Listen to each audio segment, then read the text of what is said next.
We do. We can start with a couple. Just Ready? one.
One, two. Either Rutgers or Giants. Which one's your Your choice.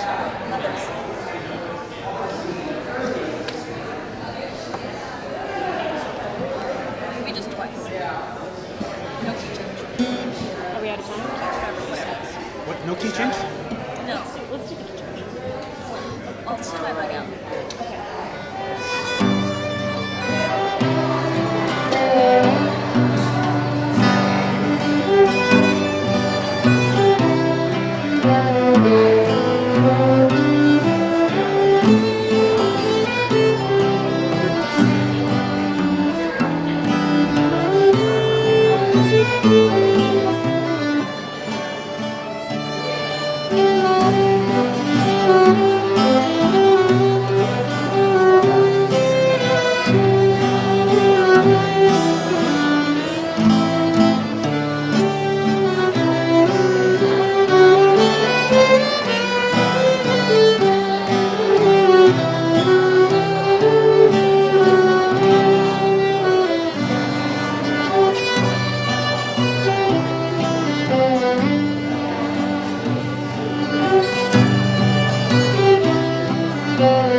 Well, welcome, and come please sit down.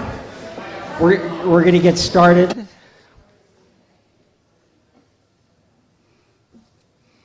All right.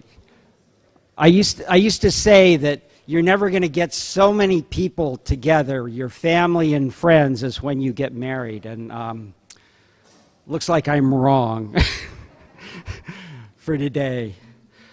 So I wanted to thank you all for coming and for all that you gave up, the soccer games, the other parts of your life, and for the people that traveled, as far as across country to come here.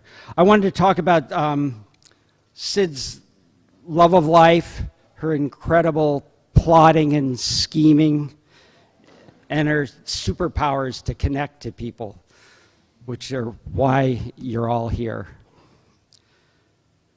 Much of her love of life had to do with traveling, sports, and family.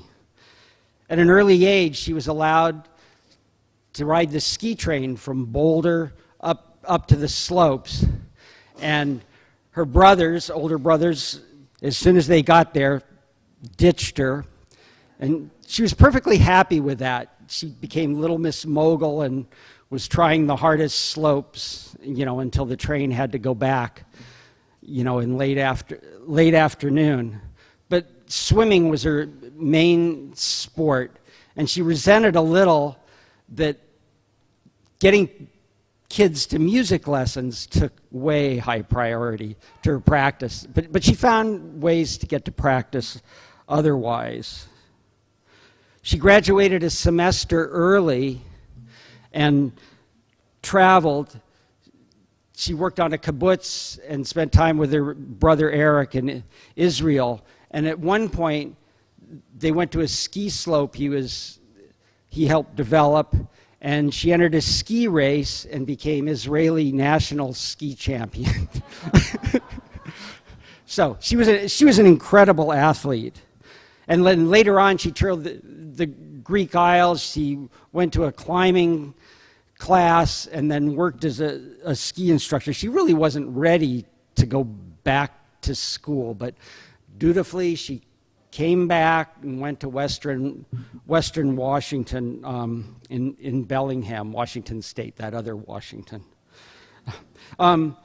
So her sophomore year, she fell on an ice field high up in the Cascades. Her ice axe broke when she was trying to arrest herself.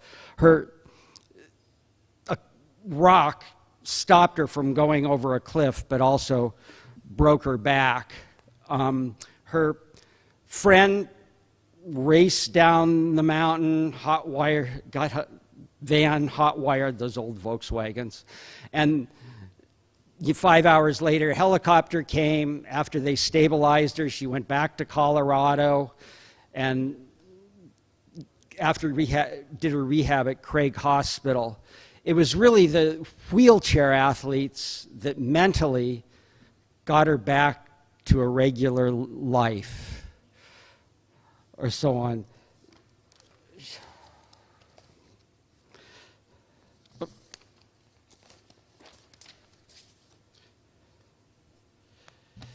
Yeah, so after she recovered a little, her parents were shocked that she went back to Washington State to get her degree in journalism. And she graduated 2 years later. She also tried other things. She tried scuba, but she ruptured her ear. She tried sailing, but capsized the boat in the middle of Lake Washington in the winter. Kayaking, tennis, swimming, work fit, a lot better, probably a little safer. She swam competitively and was in 2 Pan Am Games, Mexico City and Rio, and then 3 Paralympics, the ones in England, Toronto, and Netherlands. And she set records in the butterfly and placed in those games.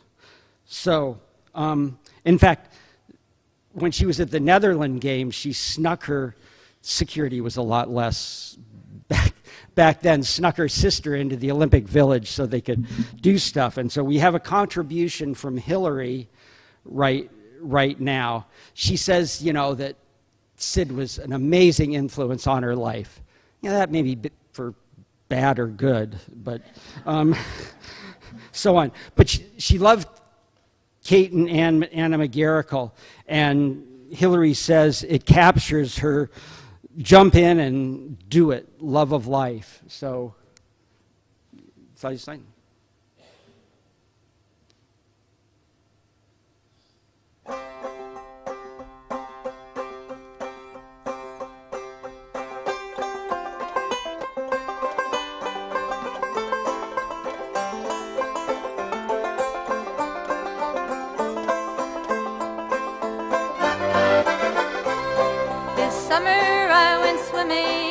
Summer I might have drowned, but I held my breath and I kicked my feet and I moved my arms around, This summer I swam in the ocean and swam in a swimming pool. Salt my wounds, chlorine my eyes, I'm a self-destructive fool, self-destructive fool.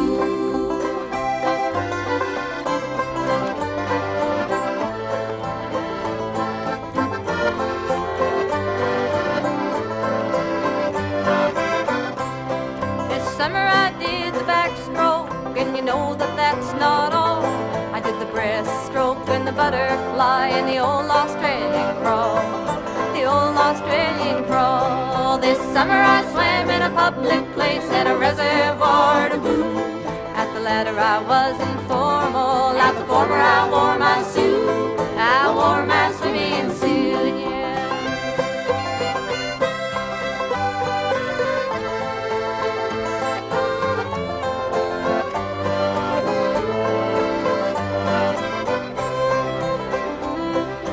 Summer I did swan dives and jackknives for you all. And once when you weren't looking, I did a cannonball, This summer I went swimming, this summer I might have drowned, but I held my breath and I kicked my feet and I moved my arms around,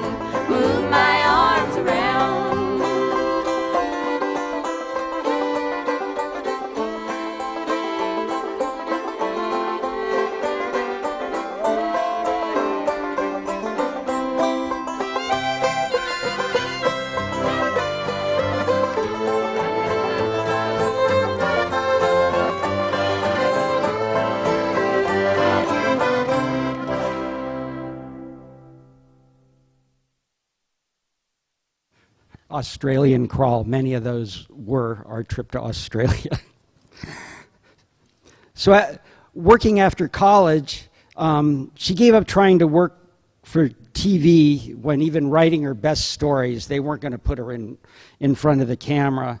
So she started a career as a naturalist, and she worked in the Park Service office as a concierge, pointing people to the best hiking trails and sites in Washington State. As an intern, she worked up at Olympic National Park and did accommodations and recommendations like a consultant for Hurricane Ridge high up, and those improvements still help people today. Her supervisor recommended her for a permanent position, and she did naturalist talks, and people were impacted by that. One example was, and it's a little segue, Hillary, her sister, was also a park naturalist and gave a talk in Rocky Mountain National Park. And afterwards, a couple came up and goes, "Oh, well, how do you like your change from Olympic National Park?" Hillary was really confused. The couple hadn't noticed the absence of the wheelchair. All right. Later, Sid wrote up the main part of the forms and documentations to make Olympic National Park a World Heritage Site. Yeah. Next, her plotting and scheming. Sid lived an exceptional life, whether she was in a wheelchair or not, and much of that was due to her plotting and scheming. I benefited a lot because she would come up with mystery tours after my birthday. So her accident became less of a defining point in her life. She just went on and lived it. In 1985, she left the Park Service, went cross-country with her kayak and 3 cats. She landed in Washington, D.C. at a museum education program.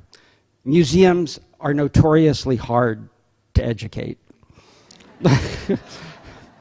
So initially she stayed at Wood End, which is close to here, Audubon Naturalist Society, with her friend and is a famous naturalist, Mark Garland. Yeah. So after 6 weeks of trying to find a place, she found a 6th-floor apartment in Bethesda, and it had a ground floor place, well, safe place for her cats, ground floor place for her kayak, which she could load on the car alone. So that put her close to coffee places and movie theaters in Bethesda. So that makes sense, right, for Sid? We met at a USDA graduate school class on winter tree identification. She came in late to the class, and I heard this woman talking and thought, oh, she sounds really interesting. And she was attracted to me for my San Juan Islands t-shirt. So on our first date, she suggested we do this Washington Post creature features where we go around Washington trying to find statues and engravings that they had pictures of. And then on the last day, her sister Maddie and Hillary were out visiting, and we were racing around trying to get the last ones and then race to turn it into the Washington Post. It was intimidating because I met her whole family before we had even had our first date. But, it was good. Family were important to us both. So just last month, I found a bunch of these New Mobility magazines, and that's a magazine of sort of everything having to do with living in a wheelchair. And not, the whole series wasn't there. There were just a few articles, but everyone had an article about Sid. Romance in a wheelchair. Adoption from Bolivia. I never knew our relationship was so public. So here we are. So the third part is her ability to connect with people, and that's a lot for you here. So that's the last part, and others are going to talk about that. So we have Jane Lewis. Jay and Jane were Sid's first and really good friends in D.C., and later mine. So welcome.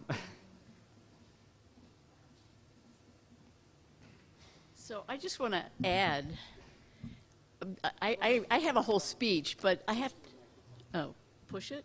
No. Just step closer, close to it. Is that Oops, better? sorry. No. I'll bite on it. Sid was just so modest, didn't talk about everything that she did in her life. And when Mark started sending me drafts of her obituary, and we started reading it, and I'm like, Jay, did you know Sid did this? Did you know she was an Olympic skier for Israel? I mean, it was just mind-boggling that, you know, she was just this amazing, incredible woman, that there was so much to her. It was like hard to peel back all the layers of the onion to learn all about all of it. So thank you for the history, Mark. It was a good history lesson. Jay and I, my husband is sitting behind me there, met Sid in 1985, not long. There, is that better? Ah, thank you. And I stopped moving, okay. We met Sid in 1985, not long after she arrived in the DC area. She was a guest speaker at the Canoe Cruisers Association meeting that were frequently held at the National Red Cross building on E Street near GW. And she was showing slides and regaling us of her sea kayaking adventures on Prince William Sound in Alaska. And it was a group that consisted of both able-bodied and para-paddlers. And the audience was just captivated. Well, you all know Sid. She just kept it going and had stories and was just so bubbly and vibrant. And at the end of her presentation, there was a long line of people that wanted to meet her one-on-one. And Jay and I joined in that line as part of the Sid Jacobs fan club. And when it was our turn to finally talk with her, I don't know what it was, but we had a connection. And we probably chatted about all the paddling we did. Jay worked at Spring River Corporation, which was the paddling center for the area. People would come there and buy boats. And we exchanged names and said we would meet up sometime. Well, it didn't take long for Sid to call us and invite us to her apartment on Battery Lane in Bethesda. And we arrived there, and one of her neighbors was joining us for dinner as well. And I was quite surprised to find that it was somebody, I didn't know him from work, but he worked with me at IBM.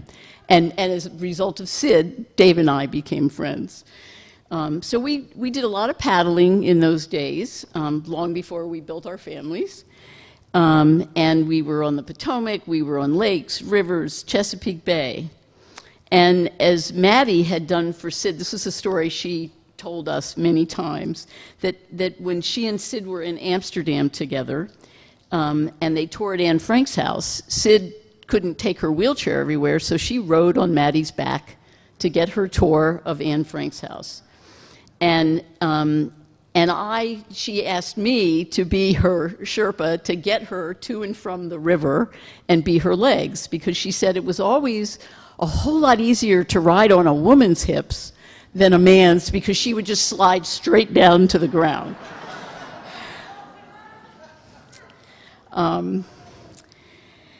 So over the years, our lives intersected in many of our shared interests.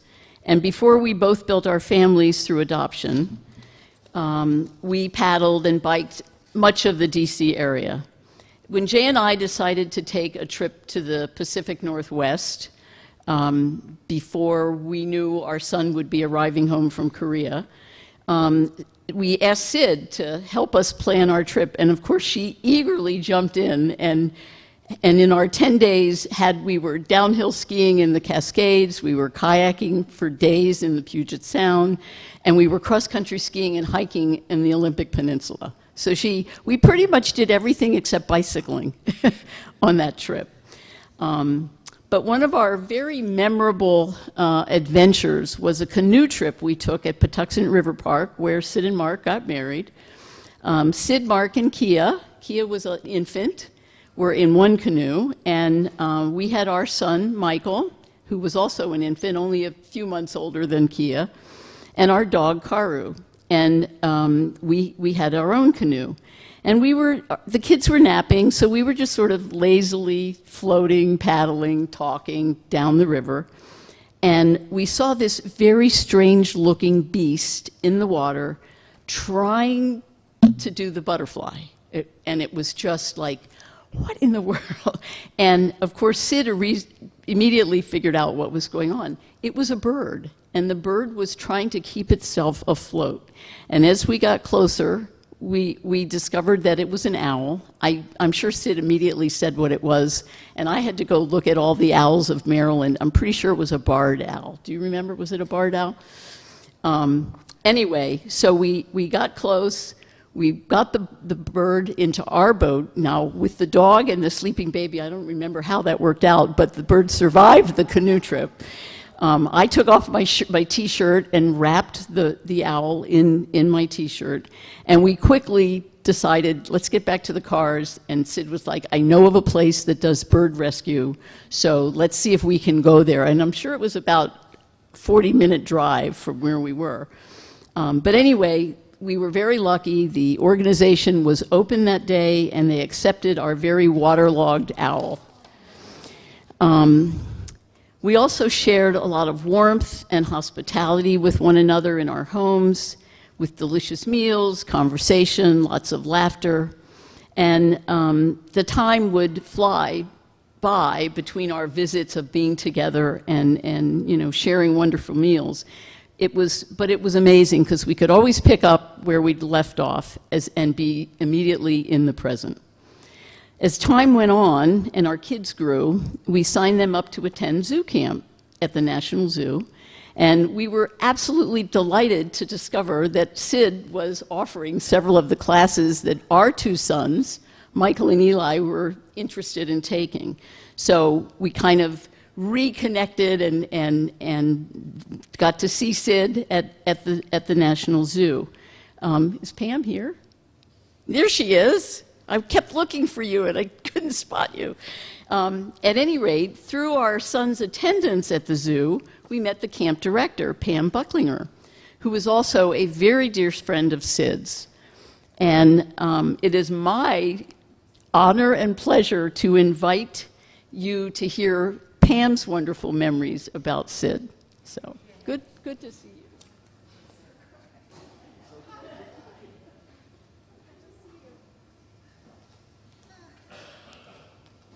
Hi, I'm Pam.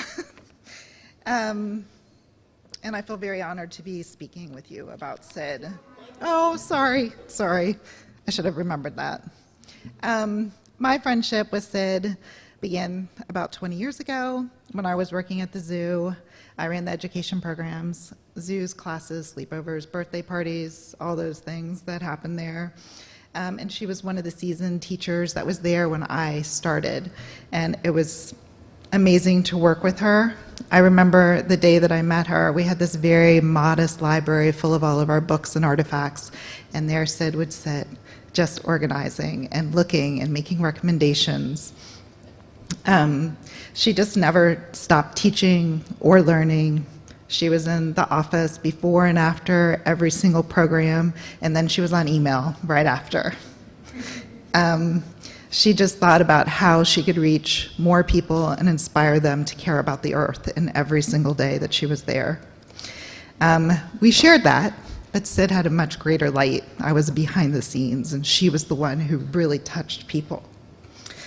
Sorry. I really did practice this, and I got through it at home. Thank you. She was magnetic. People, the scientists, the kids, the teachers, everyone was drawn to her.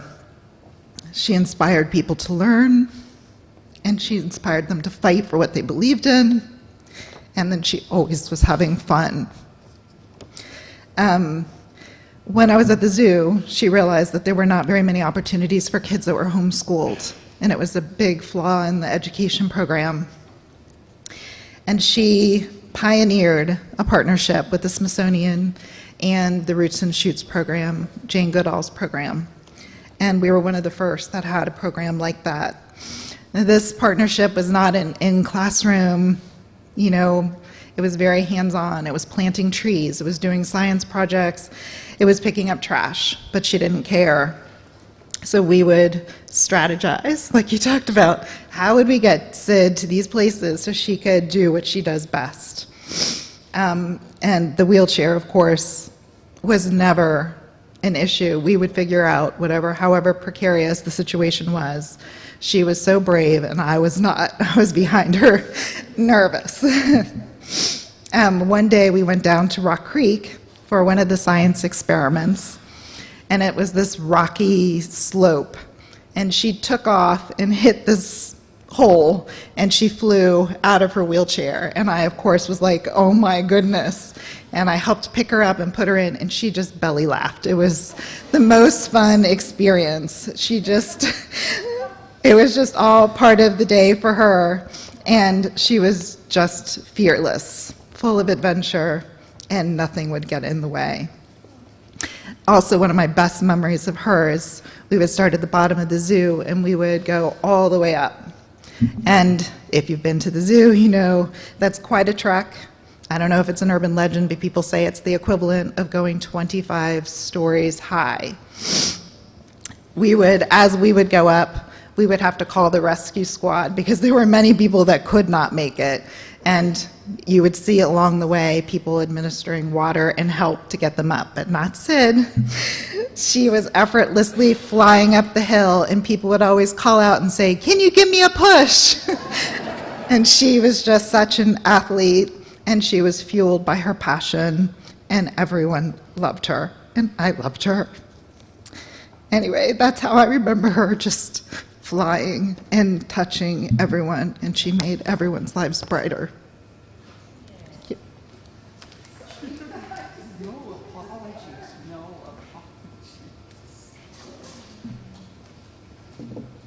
All right. So after we adopted Kia, and Sid started work at the Smithsonian, and she wanted our daughter to be at a preschool at Smithsonian Early Enrichment Center down there, so that she could drive with her and talk to her, you know, at 2, while they commuted. So here's Jan Majewski and Beth Zebarth to show how little I knew about what she did down there. So welcome.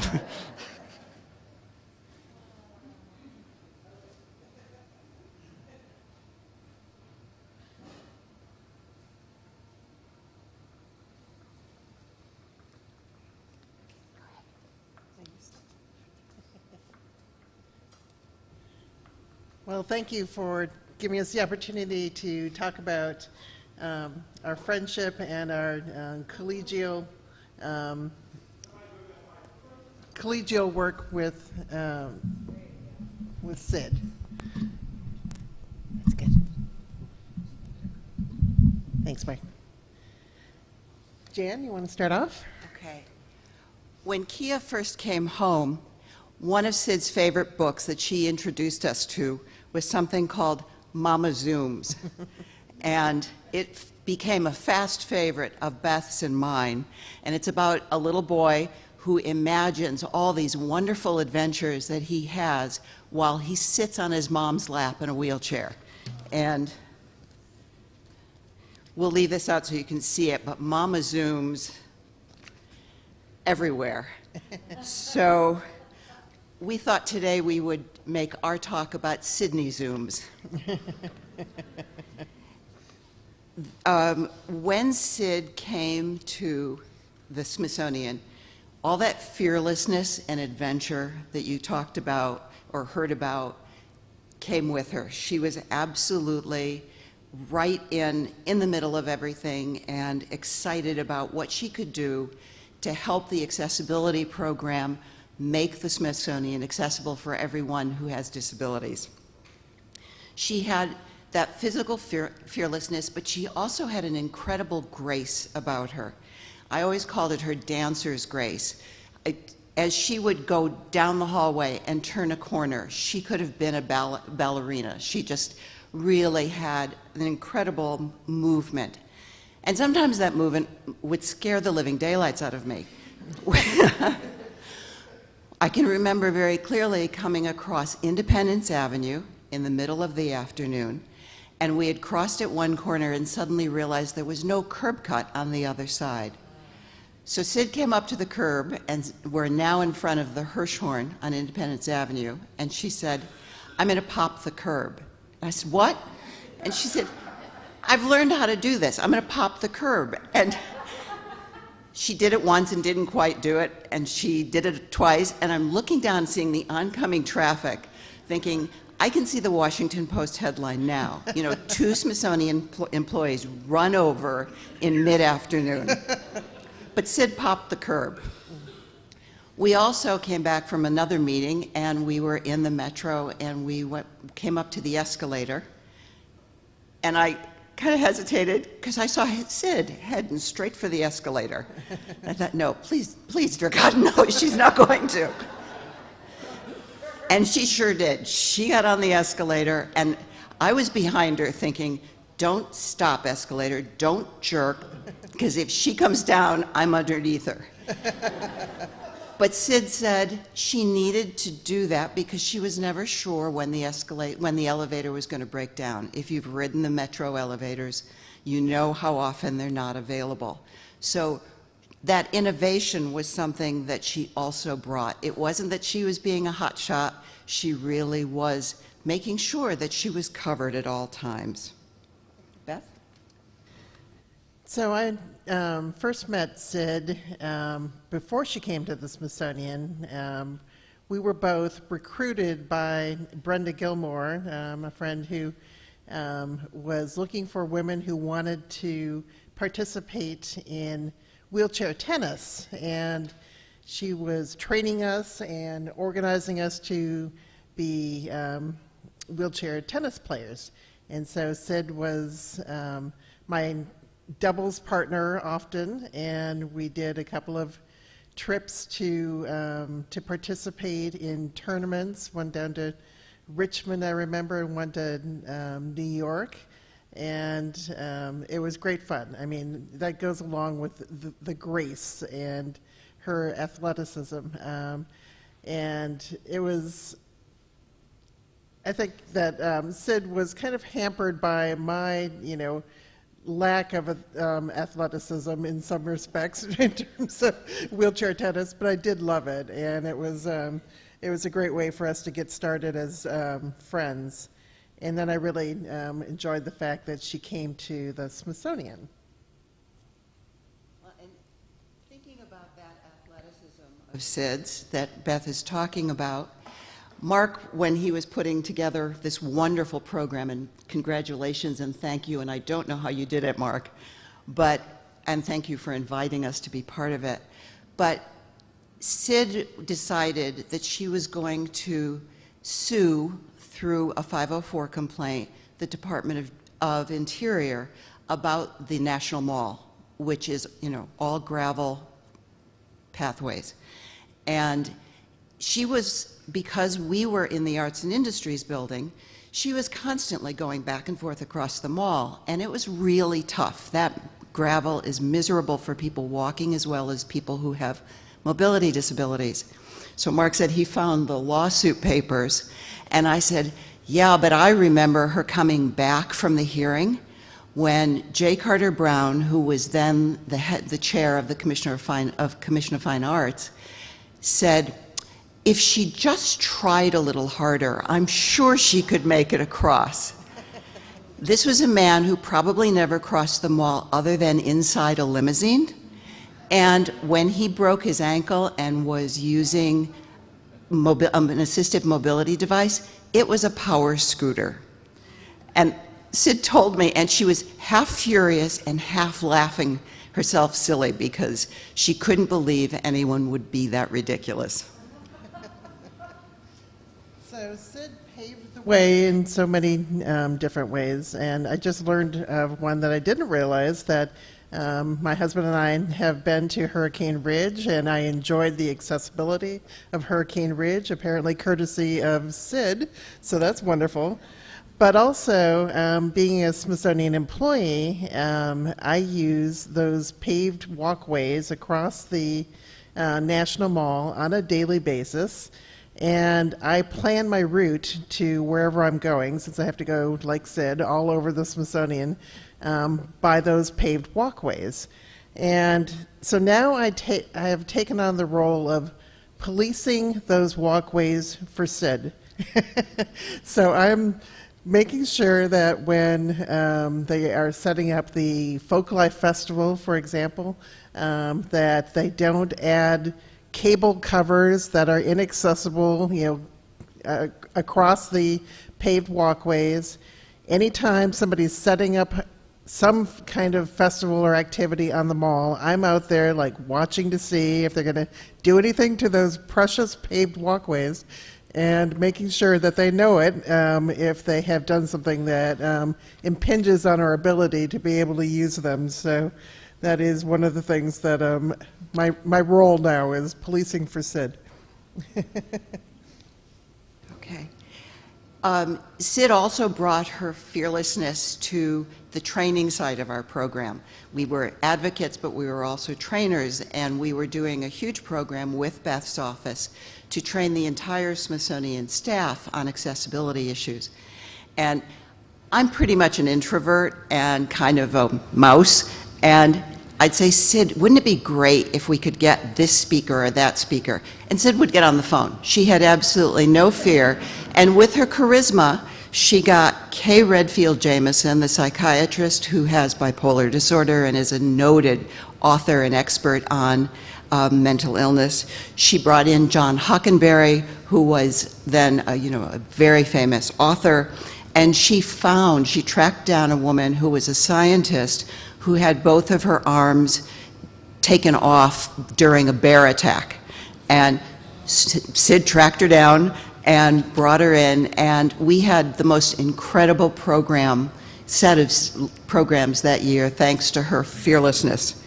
She created really deeply instructive and engaging programs, and people that, training is kind of like, oh yeah, okay, I have to go through this, I'll check the box, but Sid would always make everyone come with gusto. So Mark mentioned that Kia was at SEEK, at the Smithsonian Early Enrichment Center. So we were two moms who use wheelchairs who were at the Smithsonian Early Enrichment Center, kind of crossing over our time there. And I think that the director of the Early Enrichment Center was like, just thought we were torturing her because we brought up every possible physical accessibility issue, and Jan was only reinforcing it through her role too at the Smithsonian. So that was one of the things that we overlapped on too. And then one other memory was going on a SEEK camping trip. We bought this at the Smithsonian auction. It was a fundraiser for the Early Enrichment Center. And it was a camping trip with Dr. Adamski. Our kids loved Dr. Adamski. He was a scientist in natural history, and he was an entomologist. And he took us to Little Bennett State Park, and we did a night viewing of bugs out in the middle of the woods, and we watched the wolf spiders crossing the road, and we went out into the field to watch the stars, and just I can picture Sid out in Little Bennett State Park watching the stars with her. And just to end, we all enjoyed each other as colleagues and as friends, and my husband is here, we also built our family through adoption. Our son came home from Korea, and so we talked stories of adoption, we talked stories of our wonderful kids, and boy, was she proud of you, Kia and Corey. And we just enjoyed each other as friends and colleagues, and we hope that forever, Sydney Zooms.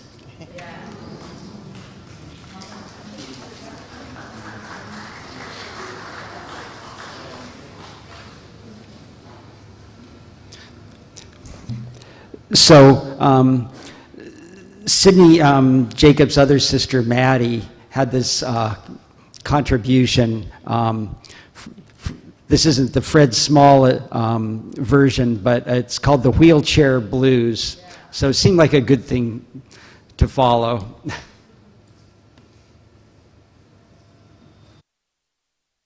talking wheelchair blues.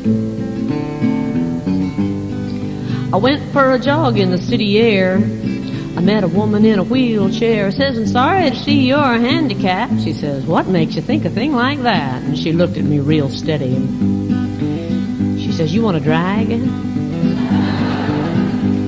So she started to roll and I started to run. She ran the pants off my aching buns. You know, going uphill I'd hit my stride, but coming down she'd sail on by. And when I finally caught up with her, she says, not bad for someone able-bodied. You know, with adequate care and supervision, you could be taught simple tasks. So how about something to eat? Well, I says that would suit me fine. We're right near a favorite place of mine. So we moseyed on over there, but the only way in was up a flight of stairs. Gee, I never noticed that, says I. No problem, the maitre d' replied. There's an elevator round the back. So we made it up the stairs on the elevator with the garbage supplies and last week's potatoes. I said, I'd like a table for my friend and me. He says, I'll try and find one out of the way. And he says, is she going to be sick, pee on the floor, throw some kind of fit? I says, no, I don't think so. You see, she once had polio, but that was 20 years ago. But if the matter of the fact is told, simple truth, she can't walk. So he points to a table, she rolls her chair. Some folks look away and others stare. A woman grabs her little girl and says, keep away, honey, that woman's ill. We felt right welcome. Then a man stands up and he starts to babble about the devil and the Holy Bible. Says, woman, you're afflicted with pernicious sin. Praise Jesus, you walk again. Then he goes back to his table and he sits down. Well, the waiter says, what can I get for you? I says, I'll have your special imported brew. He says, what about her? I says, who? He says, her. Oh, you mean my friend here? He says, yeah. I says, well, what about her? He says, well, what does she want? Well, I says, why don't you ask her? So, of course, he apologizes and says he's never waited on a cripple before. Well, she talks to the manager when we're through and says there's some things you could do to make it easier for folks in wheelchairs. He says, oh, that's not necessary? Handicapped never come here anyhow. Well, I bid farewell to my newfound friend. I said, I'm beginning to understand just a little bit of how it feels to roll through life on a set of wheels. She says, don't feel sorry, don't feel sad. I take the good along with the bad. I was arrested once in a protest demo, and the police had to let me go. You see, we were objecting to the fact that public buildings aren't wheelchair accessible. Turned out the jail was the same way. Lovely. Anyhow, I look at it this way. In 50 years, you'll be worse off than I am now. You see, you give us a name and then you give us a place, but we're all the same in this human race. Some of us are called disabled, and the rest of you, well, the rest of you are only temporarily able-bodied.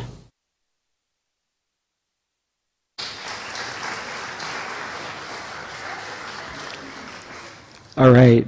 Well, you might note that all of us are not speaking up on the stage here, so you can guess how well I checked out the accessibility. So we joined the Latin American Parents Association in 1989, a year before we adopted our daughter Kia.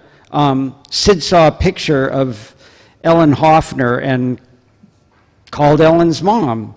And that connected us with a missionary family in La Paz, Bolivia. So we have Kia from that. Later on, we were very involved with LAPA. They had a crisis meeting. I know these volunteer organizations, you just end up with a few people doing all the work and things weren't working. And so sort of the point of the meeting was to ask me if I would be president. So of course I threw Sid under the bus. And now we have Jill to tell the tale from there.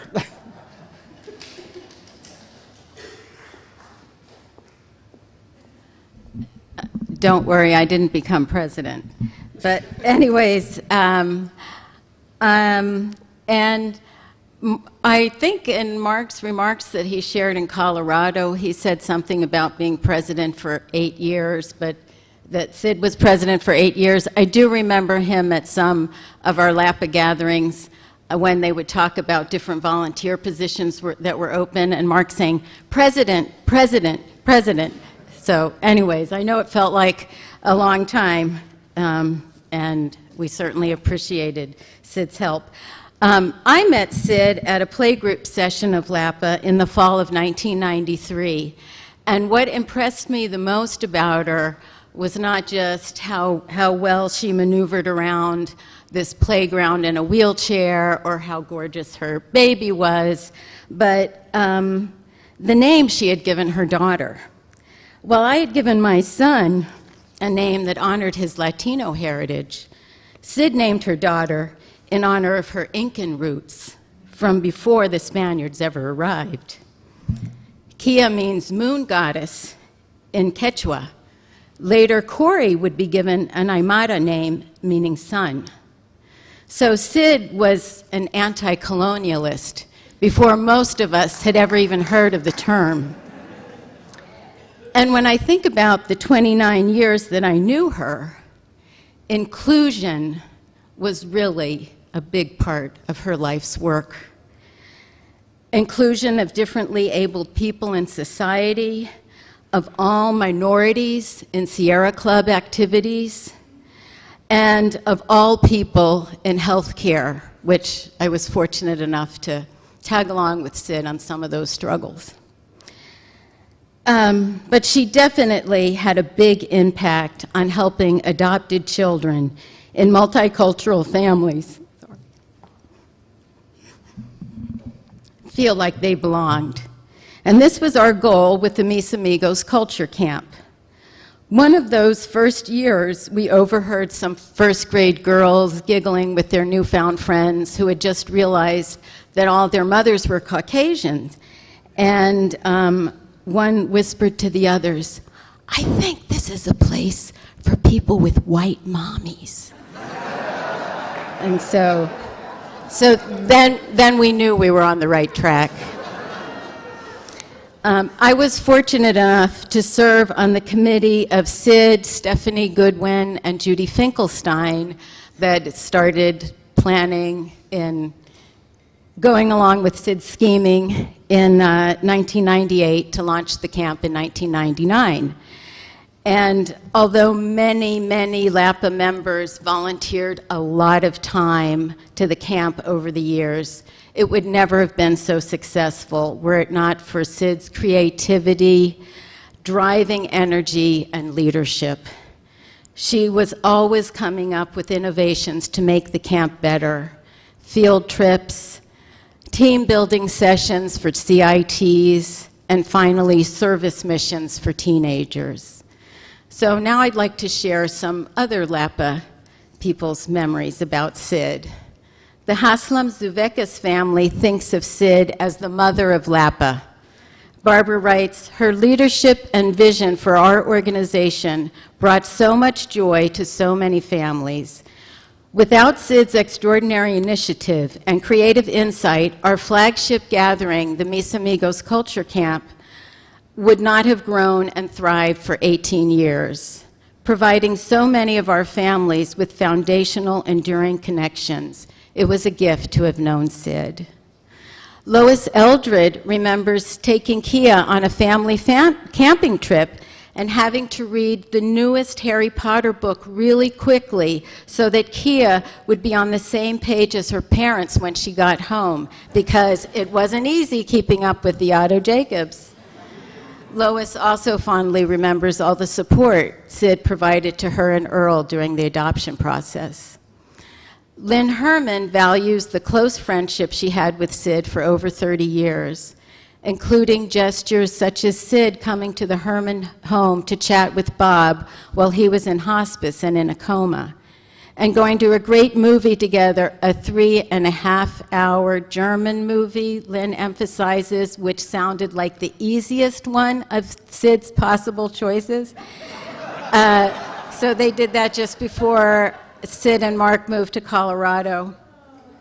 And Lynn writes, her strength, intelligence, passion, and sense of humor shone through everything she did with Lapa and Mis Amigos. She touched and changed the lives of so many of us. I will miss her smile. John Harney writes that the most memorable time I got to spend with Sid was when Larry Hughes, Sid, and I took a group of Lapa kids to Santa Marta, El Salvador. Sid was terrific at connecting with the people in Santa Marta and helping our Lapa kids understand the life of people in rural El Salvador. I remember watching the joy being shared as Sid joined the local women in making tortillas. Despite her mobility challenges, Sid never let them interfere with her goals. I got to learn firsthand of the challenges she faced traveling with her wheelchair and how her boundless optimism never flagged. I was particularly touched a month after our return when I got a note from Sid thanking me for all the lifting I did in El Salvador, getting her into cars, trucks, and buses. Truth be told, in so many ways, Sid did more lifting than all of us. And the last remarks I'll share are from Arturo Kopatic. The best memory I have of Sid is of her making a home for us adoptees. Not a lot of people know what all it's like to be adopted and not fit into what other people think is a normal society. Sid made us a home where we have grown lifelong friendships and helped us have a safe space, for which we are forever grateful. I've met my oldest and best friend of 20-plus years at Lapa, which, if not for Sid, who knows if it were to happen. So on behalf of us Lapa adoptees, thank you for being such an amazing and inspirational light. And we all hope that we are doing you proud. Thanks.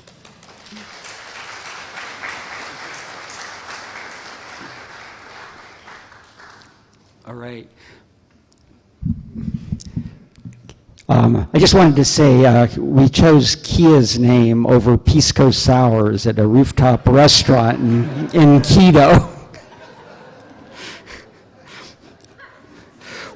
When Kia and Corey were getting of school age, we investigated all our educational options in true Sid fashion. Homeschooling is a misnomer. It's done mostly outside the home and in groups. DC is an amazing place to homeschool with parks and museums, but the richness is in the families and the friendships we made, and Ellen Nettie is going to talk about that now.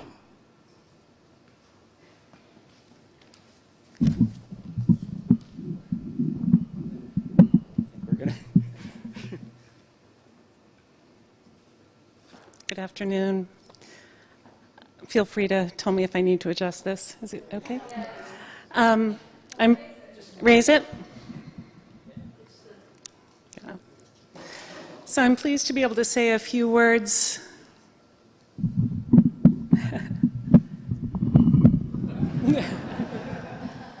I'm just a volunteer.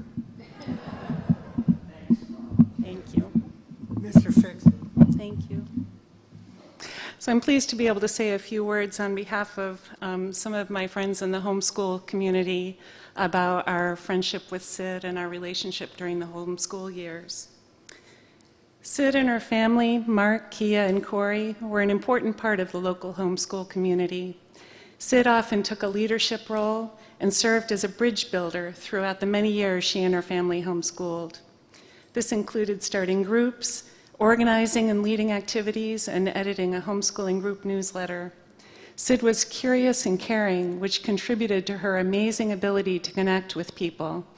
This resulted in groups of diverse families who then connected with one another, learned from each other, and formed long-lasting friendships.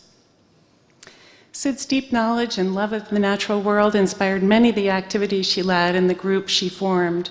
Her enthusiasm and knowledge made learning about animals and plants fun for both the kids and the parents. An example of the close-up view Sid gave us was through her dedication to fostering the habitat of the eastern bluebird.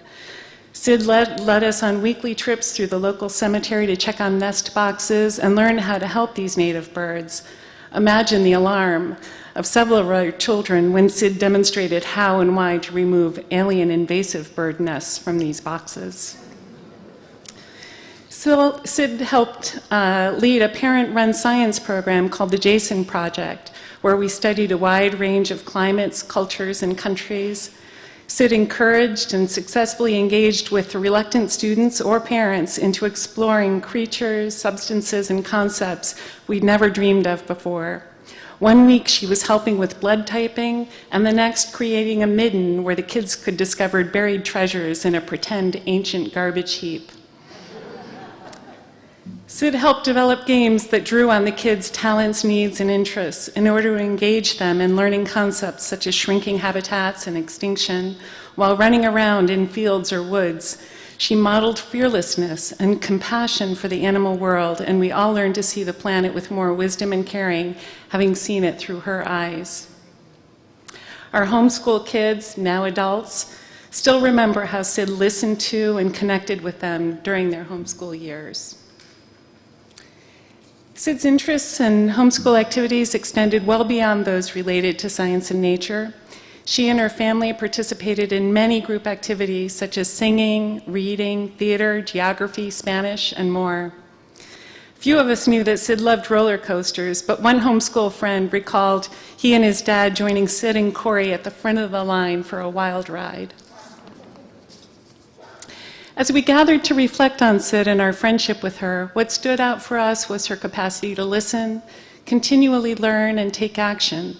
Many of us chose to homeschool to inspire in our kids a lifelong love of learning, and Sid really exemplified this approach to life. She enriched us with book suggestions from her astonishing book journal, shared invitations to activism for the planet and universal health care, and nourished our friendships with phone and lunch dates. If it takes a village to raise a child, the homeschool families were enriched by having Sid as a leader in our village. As we've kept in touch over the years, the kids have fledged and found wonderful new villages. We and our children have seen more and cared more because of Sid's gifts to us. Thank you.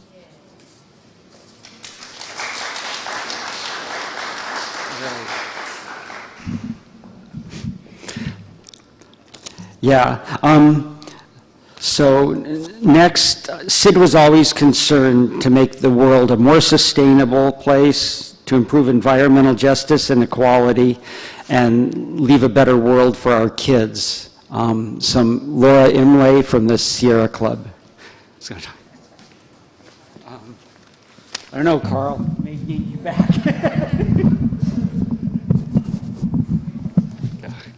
texted you a link to some pictures, but we can look at them later. How's this? Okay, awesome. Thank you. I can't do justice to everybody's stories and everything that Sydney did for the Sierra Club and for our environment.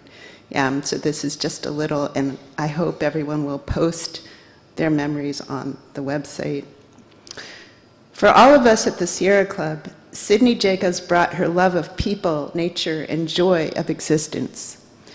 Our amazing, fierce warrior, Sydney connected and empowered people. She strove to make the club walk the talk to bring environmental justice for all, to counteract racism, sexism, ableism, ageism, all the isms within the club and without. To make us part of the movement. Kind and wise, she counteracted the rigid white male supremacist culture we are infused with. That is extracting Mother Earth's resources, destroying the complex web of life, and the indigenous human cultures that have stewardship nature for all of human existence. She strove to help us expand personally and as an organization to love each other, and to gain respect for others different from ourselves. Sydney was about building community.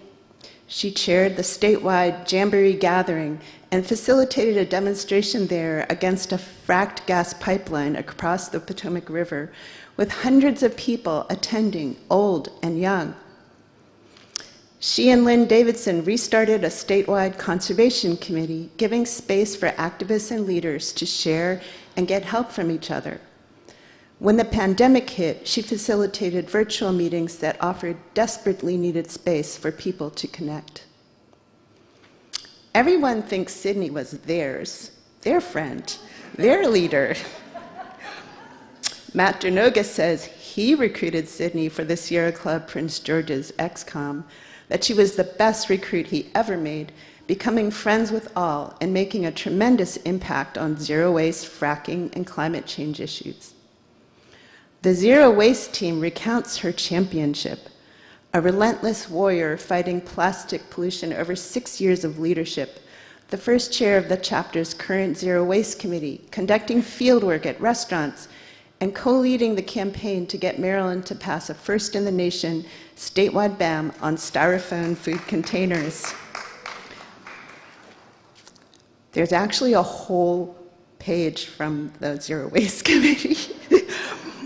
When she moved to Colorado, she left behind a legacy that inspires others to act.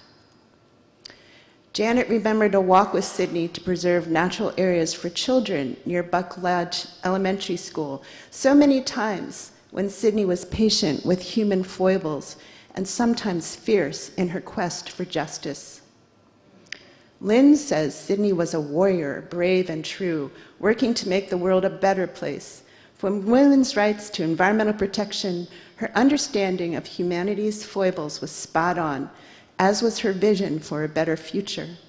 Nor was she afraid to call us out when necessary. Sydney knew the earth was in peril, and her passion to create change in the world arose from that knowledge. I remember Sydney from when I took my baby to swim at the Greenbelt pool, and there she was with her wheelchair, with her child, taking him swimming. We all have so many memories of Sydney from all different places. One time I brought her some almonds after she was in the hospital and just grabbed something, and she made me feel so good. She thanked me and she ate them, and she accepted what I brought. She accepted me and affirmed this small thing that I did, but it made me feel so good and useful.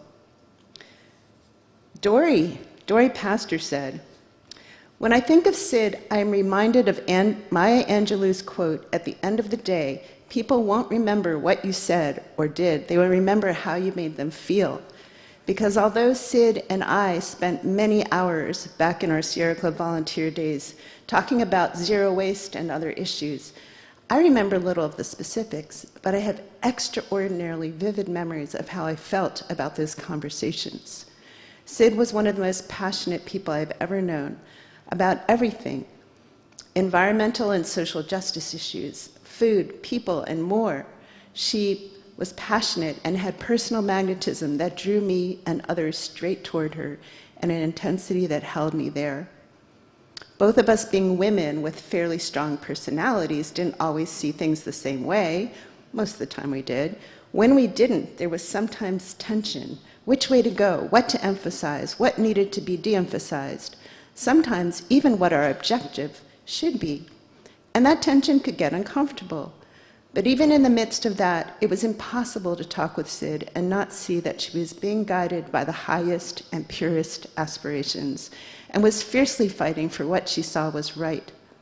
She was an unending force for zero waste, public health, against pipelines, with deep knowledge about the issues, but also how they all intersect with other societal and with global issues. The first time I saw her swing in and out of her van, I thought she just seemed unstoppable. Little did I know that that was just one small illustration of how that adjective, unstoppable, could be used to describe her. And that's why it's so hard to even think of her in the past tense. She was always passionately unstoppable. Sydney learned, provoked, talked, and modeled for all of us in our frailties, on our path. We miss Sydney. We are devastated by her immediate loss. But she is here with us. Her love and contribution to the fabric of existence lives on within and all around us. Thank you, Sydney. We love you, and we feel your love.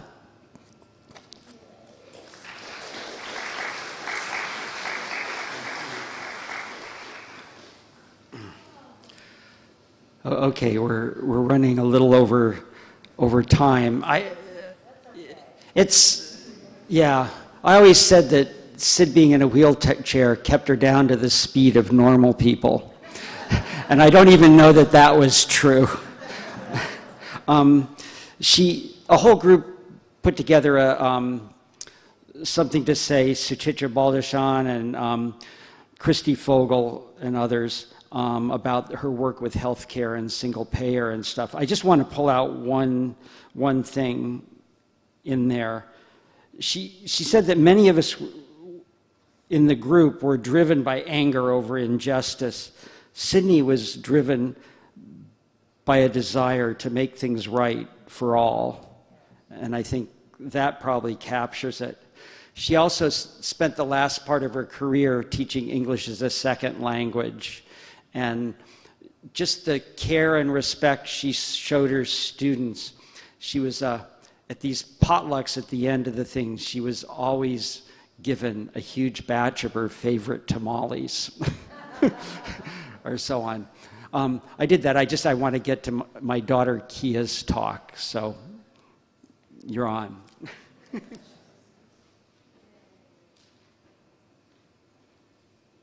Little short.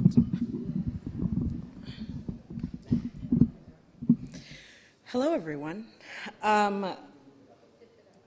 This way? Better? Okay. It is a little bit daunting, but also amazing to be in front of all of you. She would have loved this. Obviously, as you've heard, she had many connections to many different people, and she loved to bring those people together in a room. She was incredibly outgoing and had no fear to roll up to a stranger and just introduce herself and start discussing whatever it was to be discussed, from the state of the world, the community, politics, all of it. Growing up, I felt like I was the opposite of her.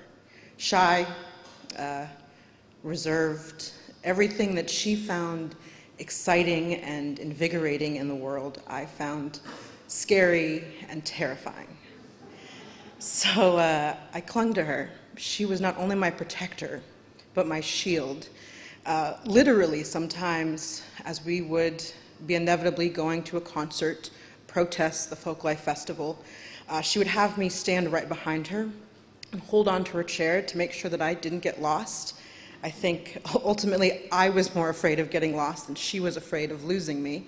So I'd be back there white-knuckling it. But it was absolutely amazing to watch as these large crowds that seemed unruly and scary just separate for us as we went to the front of that concert or the center of whatever was happening. I did eventually learn as I got older, part of that may have been to do with the fact that when a wheelchair footrest hits you in the ankles, it really hurts. So people might have also been getting out of the way as much as they were being cleared out of the way. I hoped to be even an ounce of what she was, having her strength and bravery in everything she did. But I just didn't feel that I had that, and I could even be half the person that she was. And then one fall morning, we got a phone call from her sister, and she asked if we had the TV on, or the news was on. We didn't. We only got 30 minutes of TV time at the end of the day. So the TV being turned on in the morning was thrilling. But as the TV turned on, there were images of New York City and this building that was on fire. And as we continued to watch, the building right next to it also started billowing smoke, and I don't really remember what I thought about that, but what I do remember is I looked over and I saw that my mom was crying. And based on shy little me, my initial instinct was to also cry and be afraid.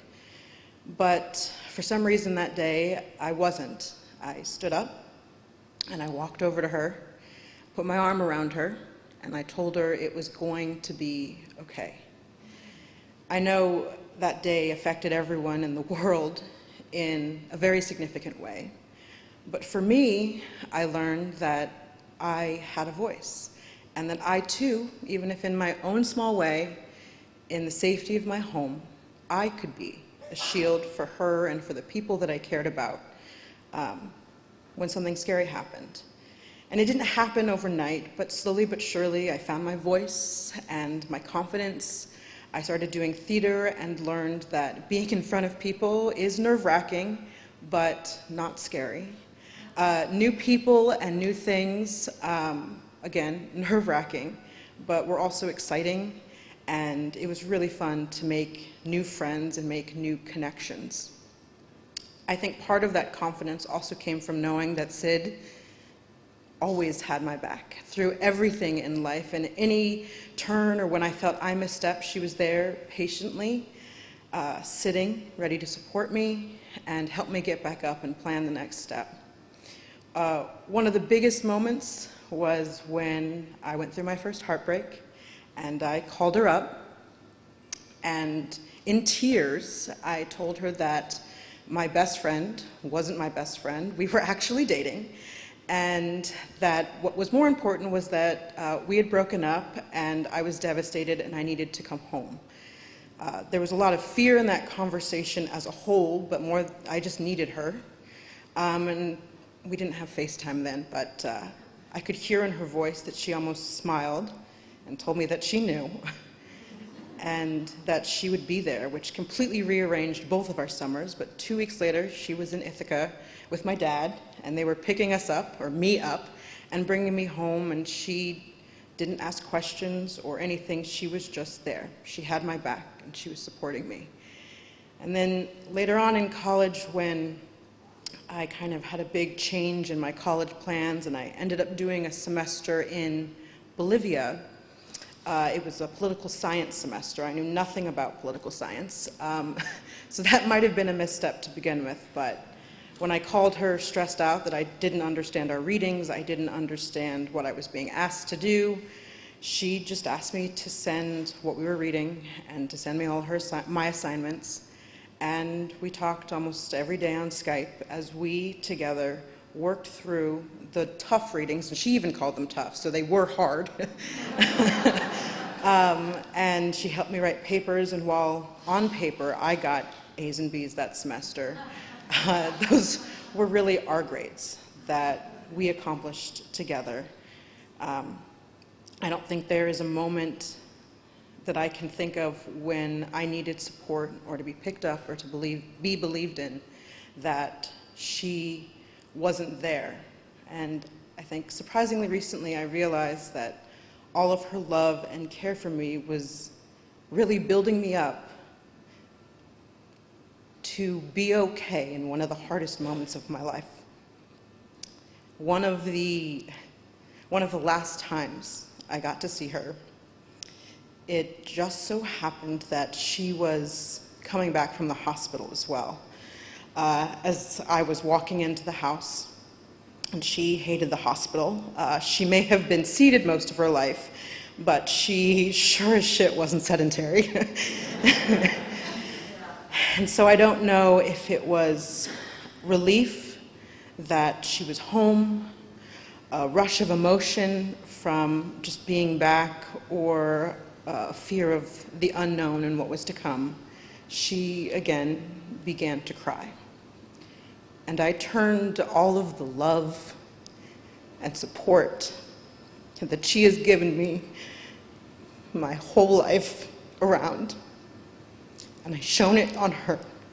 And I walked over, I put my arms around her, and I told her it was going to be okay.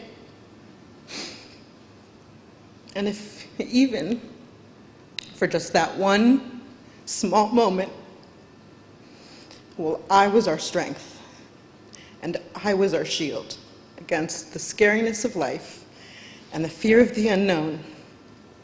We were. Now, I don't know 100% what I believe when it comes to where spirits go. But what I do know is that she's not physically here with us. She is now, or at least parts of her now, are in all of you. In the way she pushed you and encouraged you, in the memories that everyone here shared with her, and in the way that everyone here cared and loved her. So for those of you that I know better and get to see with some regularity, I look forward to continuing to build memories and get to share and smile and laugh in how she would have enjoyed whatever it is we're doing, new experience, mishap, whatever it might be. And for those of you I don't know as well, or don't know at all, I hope today or down the road our paths cross so I can hear your Sid story, and if even in the most brief moment, we both can feel that she is there with us. Thank you.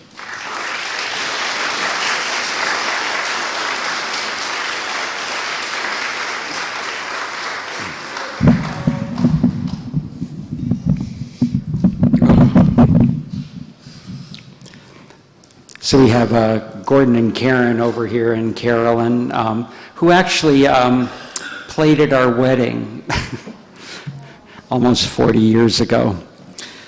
So even dealing with infections, wounds, and the rural Colorado medical care system, Sid lived a good last year and a half. She was living next to her sister, and she was living in a dream house that she had designed to be very accessible, and she could hang out with the hummingbirds. And I guess we could just think that those are the simple gifts.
Thank you. The Irish Breakfast Band's been part of our lives for almost 40 years, and now we even have a new and improved generation with Maggie and Janny.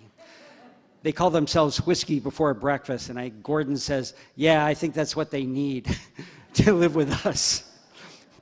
All right, so we have a reception where we can share informally, and I think there were a couple of ones that might have a whole group sharing, so we'll do that. And we have food, so back and to the right. Thank you all for coming.